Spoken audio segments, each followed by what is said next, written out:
नमस्ते प्रणाम। हम भोजपुरी गायक प्रदीप अकेला आप सबके जिले पैर छू के प्रणाम बा भैया। आप सब कैसन बनी? हमारा उम्मीद बा कि रउआ सबे बढ़िया होखम। हमारा राइटर लक्ष्मण अनाड़ी भाई बहुत बढ़िया सॉन्ग लिखले बनी, जेकर कोनो पहचान के मोहताज नहीं खे, दोस्त बा नजरिया के इहे की लिखल हवे भाई के सॉन्ग। भाई से कुछ बतिया ली। नमस्ते प्रणाम। हम लक्ष्मण नाई राइटर लालू जी के अपना आगे बढ़ाए के बार वो सभी के सपोर्ट रही।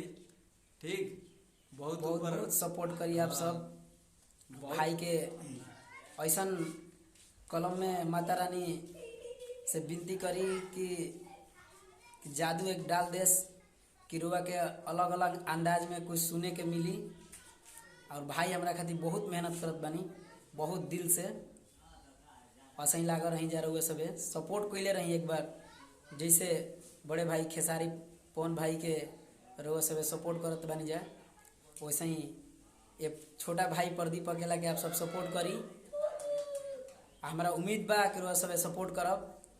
और हमारे भाई के जोड़ा नहीं खे जो एक से एक सॉन्ग भतार के लतार देहब ना, एक से एक मैटर लिखत बनी। आप सब सपोर्ट खाली करी। लव यू भाई।